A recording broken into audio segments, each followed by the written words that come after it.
broadcasting live. If you're hearing this, hopefully you're hearing this as part of our larger program going out to the nation. A quick documentary photo here to take for 1 second, so please excuse me. Hopefully that came out. We're here to celebrate, send off, and begin the new. You'll have to excuse me, I'm not professional at giving memorial sermons. We're here in Irvington, California, and this event has actually already taken place. It took place earlier today. I believe it's July 15th, 2009. At the same time as a 21-gun salute in Denver, Colorado.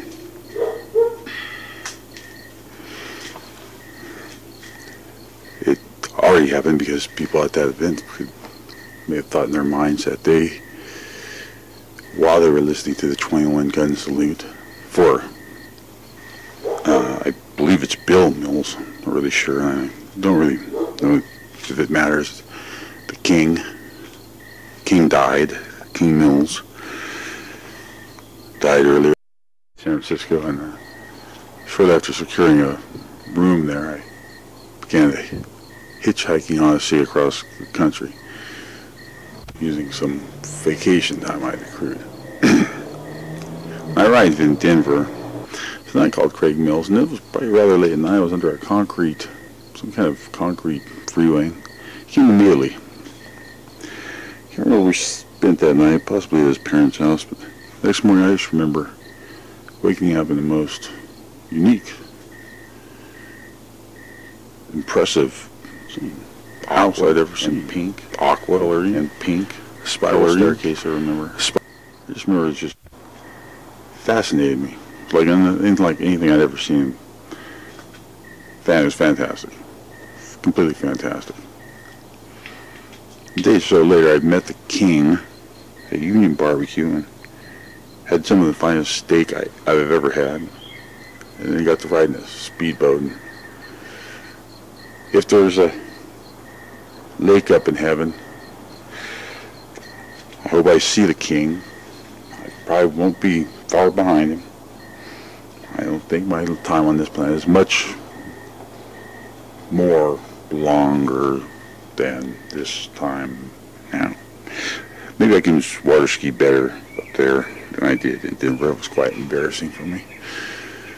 Of course, the Prince Mills, fine water skier, as he did most things perfect. Prince Mills did most things perfect. Whether he plastering a wall or cooking some dinner, combing his hair, everything was perfect.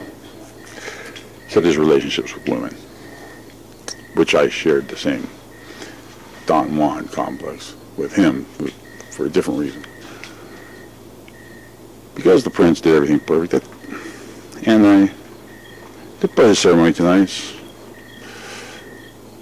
I'm going to hope that the Prince can, he's now a king, be clear about that.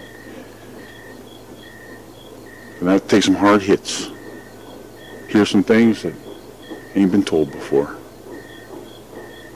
Because everything's new now. That was being a bit of a butthole, being all perfect and that and everything. And, you know, not really fair. You know the rules of the game better than everybody else. You're perfect. I don't know. You know, there was always something that seemed a little annoying about it. But hey, still cool. Well, yeah. But he was afraid to stay in San Francisco. That was too much fun. Well, we know what happened. When the King died, shortly about a week ago, Prince Mills was on vacation in Tahoe. We really don't need to say more, ladies and gentlemen. The King, unbelievable that this person cannot see. When someone can't see, he keeps insisting that sky is red, or that the sun will be blue tomorrow, or that, something that you know is clear, they will just refuse to see it, or accept even. The king, though, because he was the king, never let things like that bother him. He was very generous, magnanimous. His whole life, and I think even in his death. My last conversation with the king is, I called Denver because I was going there, I was working, and the Princess number wasn't in operation, so I called the king's number. The king answered. I said, "Oh yeah, I'm going out to see Craig." He goes, "Oh, he's in Las Vegas." I said, "Really?" "Yeah, well, yeah, we had some talk about the heat and then, just like, he remembered me, but yeah, it was just easy to talk to the king." And I remember the things we said, and I asked him if he was married. He was, "Craig married?" Well, you know what the king thought. I wonder if the king would have had any last things to tell that. Being frustrated. I know he was frustrated. I know he was frustrated for some time. Although I didn't say anything. The prince was very judgmental. The prince is going to have to let that go. We're going to light some rockets off here soon. And I hope that I think I'm going to wake up tomorrow, because I'm going to have to put this audio recording into the mail. So that's how I know I'm going to live another day. Prince is going to have to learn to let go of some of the ways of his past. I know that it's okay, and that it's okay that some things are wrong, some things are right, but we're not going to play any Frank Sinatra here, ladies and gentlemen. Because that doesn't matter. If I had my rights, in fact, it's the middle of the night. They're going to upset neighbors. It's well past midnight. I broadcast here with my orange tabby cat around.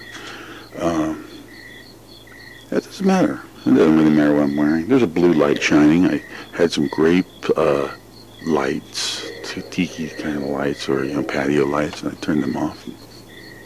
What good is it being sober if you're going to be a complete asshole that puts NA stickers on your car and you're like a fucking... Because Johnny Cash once told Larry King, this was when Johnny Cash was very old, it was 3 or 4 years before his death, he said he thought that his health problems were due to drug use, that means. And Johnny Cash said, "Nah, I don't think so." And Larry King said, "Well, did you quit?" And Johnny Cash said, "Well, a guy came, and I was really," he said I was in bad shape, and this guy came and said, "Look, you gotta quit. Do it for 30 days. I promised him I would." And he said, "Do you have anything stashed away?" And Johnny Cash said, "Well, I always had a little stash in the back of the house, but I didn't tell him I didn't." And Larry King said, "Well, did you quit?" He said, "Yeah, I quit for 30 days. And Johnny Cash said, "I never stopped." Some people think that for whatever reason that Johnny Cash stopped using drugs. They have a need to, and this is the thing, they have a need to feel that way. Maybe because, I don't know. The important thing in life is that we all do what we need to do to help each other and help the world be a better place.